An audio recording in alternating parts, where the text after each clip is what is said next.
Hi guys, how are you doing this Friday? I love Fridays, you guys. The weekend is here. The weekend is here. So, how have you been? How are you doing? So my name is Muthoni Mukiri. I'm a certified life coach. I help people make better choices in their personal lives in regards to their emotional and mental awareness. So I'm happy that you made it this afternoon. If you're new, welcome home and be part of this amazing family by subscribing. This channel is all about emotional and mental wellness. So in our video on Wednesday, I spoke about how to break generational curses in general. So today I'm talking about how this generational curse affects your love life, how generational curses affect your love life and what you can do about that. Before we go on, hit that subscribe button so we can get started. So I want to go back briefly and talk about, explain what a generational curse is.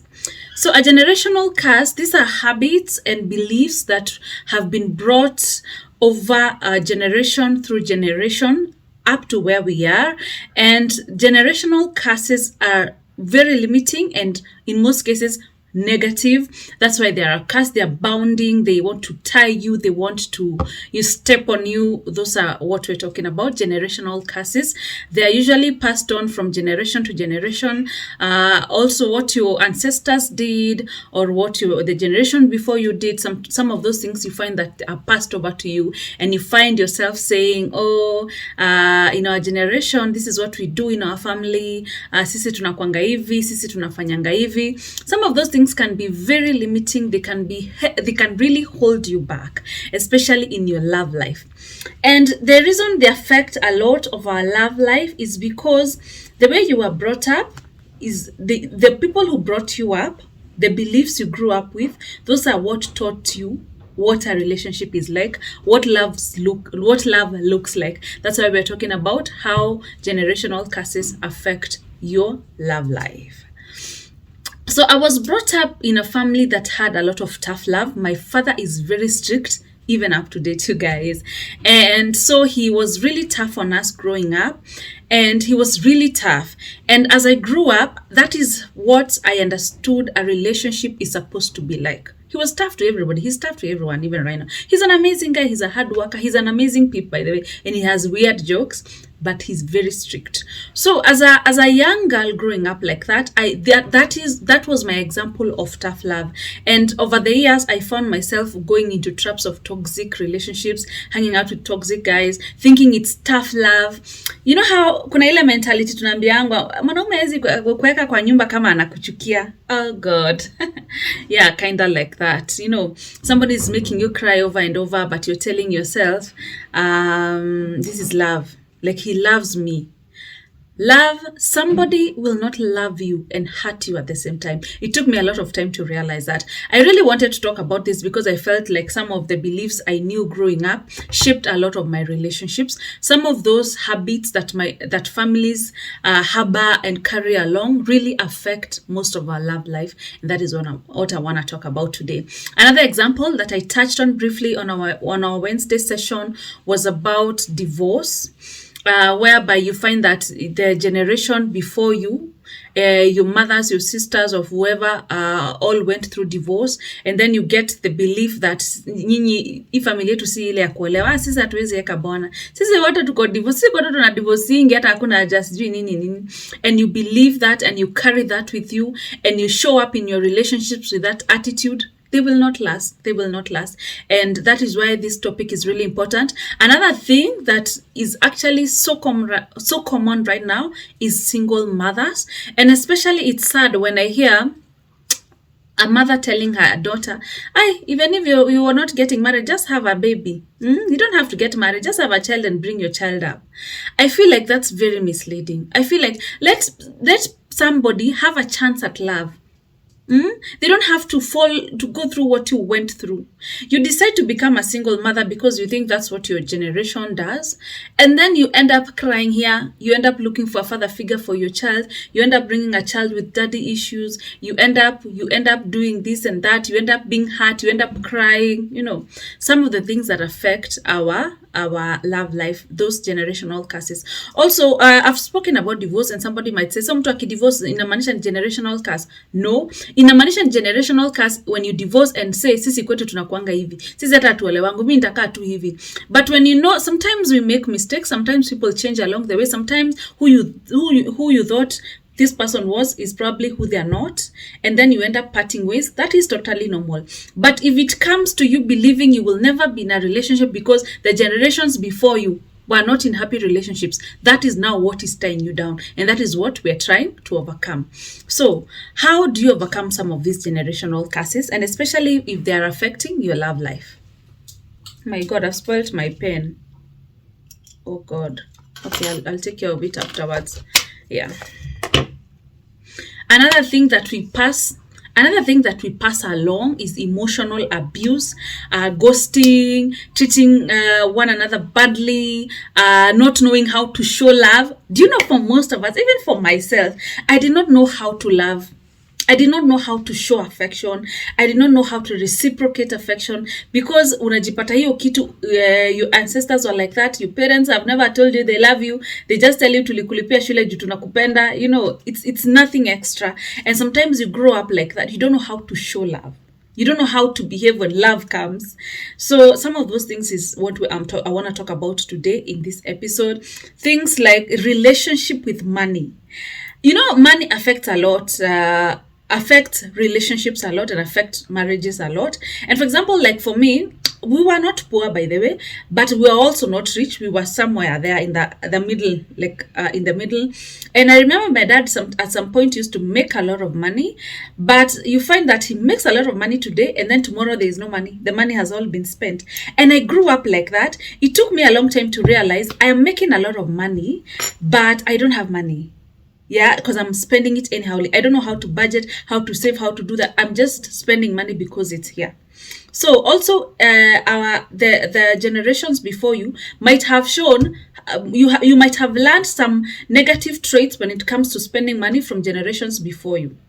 So also things like, you can also ask yourself, what's your greatest fear?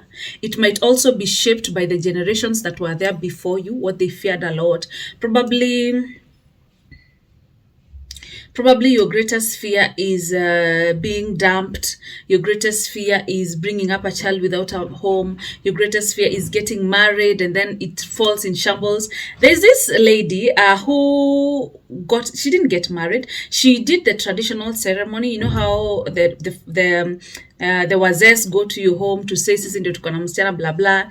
And I remember I asked her, so are you gonna do a wedding? So then she said, I will not do a wedding so that when it fails, not many people will know it has failed.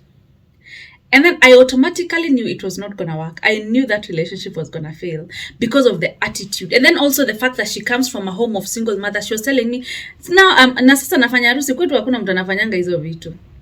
Unajua, and then she was so convinced. She was like, sitaki kufanya harusi nianze kuita watu 200 alafu break up nitafanya nini?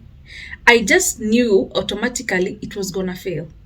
Because she had that attitude. Because she believes home yao na single mothers. It did fail. It did fail, and she was left with a child. She's doing well, and I met her the other day and she was telling me honestly, I want a happy relationship. I actually, this time when I meet a man, he has to take me down the aisle. He has to come home. We have to get married hata kama ni kwa AG. And now with time she's realized that belief, that going into that thing, half, like your mind is there, half is not, like one leg is out, one leg is in. You're saying sisi hata kwetu hizi vitu. So yeah, so what can you do? I said in the other episode, please look at 4 generations before you. How are their relationships? Talk to your parents. The other day I was having a discussion with my parents about their parents' marriages, my grandparents' marriages. I remember I spoke to my dad about the relationship with my grandma and my grandpa. I also spoke to my mom And some of the things they went through, you realize that some of the things you have also gone through, some of the beliefs they had have been passed over to you even into your relationships. I would try asking your parents about their marriage in itself, and just questions about,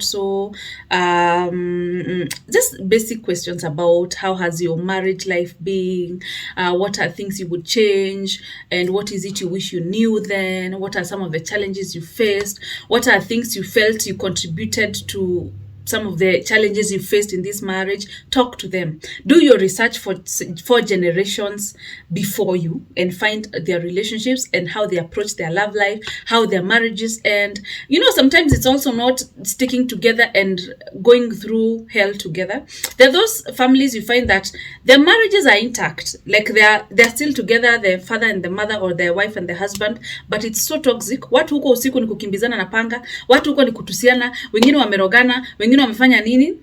It's also that as well. If you find yourself like relationships zako zinakuwa toxic, sometimes it has to do with you. Other times, most times it has to do with what you know as a relationship growing up, what you are accustomed to, what your belief is, and what you saw as a relationship, what was planted in your head as a young person. So, look at your ancestral relationships, look at them critically, reflect, do your research and look at them, and look at how they've impacted your relationships, how they're impacting them, or how you're showing up in relationships. If you're brought up in relationships, if you've been brought up in families where you don't hug, where you don't show emotion, where you want to have tough love. I hate that tough love, by the way, because it's bullshit. It's nonsense. It's somebody just treating you badly in the name of they love you, but they're treating you badly. And I've said that statement where women tell one another, if for example a husband is mistreating the wife, unasikia marafiki wanamwambia ati mwanaume hawezi kuweka kwa nyumba kama anakuchukia, but they're beating you. They're going for 2 weeks without talking to you. You're crying every day. As in tough love. Where is the love there? There's just tough. Full stop. So my neighbor's dogs are barking like crazy. Yeah. Anyway, so yeah, look at that. Look at if you didn't know how to show love, if you don't hug in your family, you don't say nice things to one another. It has to be shouting, it has to be mean, you're teaching everybody a lesson in your family, you're very vengeful. Look at, maybe that is impacting how you show up in your relationships. Another thing, recognizing that there are elements, there are beliefs you have carried forward from your generations. Beliefs that are holding you back is the first step. And overcoming a generational curse is the most important thing about overcoming it is the freedom that comes with it. The freedom of knowing you will have healthier relationships. You'll be able to show love to the people who deserve it. And also knowing you're able to cut it off. You don't want to pass it on to your children, to your loved ones. You want it to end with you, to end where you are. So like I've said, look at the generations before you. Look at your parents' relationship. Ask your mother, talk to them. You're a grown-up now. Don't fear. Even me, like when I was in my teenage in school, I'd never talked to my mom about these things, but right now we put everything on the table and we talk, even with my father and his tough love. So look at how their relationship were, and also look at what they would have done differently in terms of their personality. How you think if they were like this, their relationships would have been better. If they were like this, their money spending habits would have been better. And also apply that in your life. Right? Gimayu magamutwine. That's a Kikuyu saying that says, ugali comes from maize flour. So your habits and what you've learned over the years has come from your upbringing, your parents, and what you saw. So we are not here to blame anybody to say that your parents did this, your parents did that. Your parents did the best they could with the information they had. They give you the best. Now it's up to you to be self-aware, to look at what it is you really loved about your upbringing, and take it forward, and to look at the shortcomings, things you wish you want to do better or you want to do different. generational curses are real, guys. And sometimes when we think about generational curses, we just think about epileptic diseases, we just think about, we go overboard. But even little things as how you show up in your relationships, the divorce rates in your family, how has it affected you, how you behave when it comes to me. You know, there are those women who batter men, who beat men. They're like, wanaume hawezi kuchezea, sisi we are independent women, sisi si hao mnaenda sijui nini nini. And then you huku crying, saying you cannot find anybody to marry you, sleeping alone, crying at night lonely and thinking, you know, it's not normal. You can be happy, you can change your life. I said, those people, your generations, you have their DNA, but you can all alter your personality. You can change who you want to be moving forward. Personally, I don't want things I have seen in my family to affect my children. I don't want to pass those things over. If your family is full of anger and hatred and those tough love things, tough love, you can start by loving yourself. You can start by changing how you show up to people. If you want to change the world, you start by changing yourself. You change what you tolerate, you change what you subject yourself to, you change what you show up to, you change how you show up. Right? Yeah, because it's easy for us to sit down and blame the generations, blame men, blame women, blame relationships without looking at yourselves, because you are a reflection of that. I also said you date according to the level of your self-esteem. So raise your self-esteem. Look at what they would have done different. Look at how those behaviors are pulling you back and want to do something different. So also prayer helps a lot. Pray for your relationships. As you pray for your family. Pray that your family will be united. Pray that you will be able to love one another. Pray for that. Pray that those generational curses will stop and end with you. As you pray, please apply what I talk about. If you've not watched my previous video about generational curses in general, please go back and watch it. And also, as you pray, it's also good to seek help. Talk to a life coach. I'm a life coach. Talk to a life coach, a trained life coach. Talk to a therapist. Talk to somebody who you feel is going to help you as you identify the generational curses you have to deal with, or the beliefs that are really holding you back, that have been passed on from previous generations. I hope this video has been of help. It might not be everything that is there, but it's a step in the right direction. You want to operate from a level of awareness. We've all gone through trauma. We've all gone through our share of things done to us. But here's the deal. Whatever happened to you, whatever was done to you, whatever was subjected to you was not your responsibility, and you had nothing to do with it. Newsflash. Your healing is your responsibility. You choosing different, choosing better is up to you. So thank you so much, guys, for watching. Please subscribe, share these videos, and I also really love listening to your experiences, because as I listen to you, I learn, and I'm also able to come up with new content for this channel. I wish you a great weekend. See you next week, same time, same place. Bye.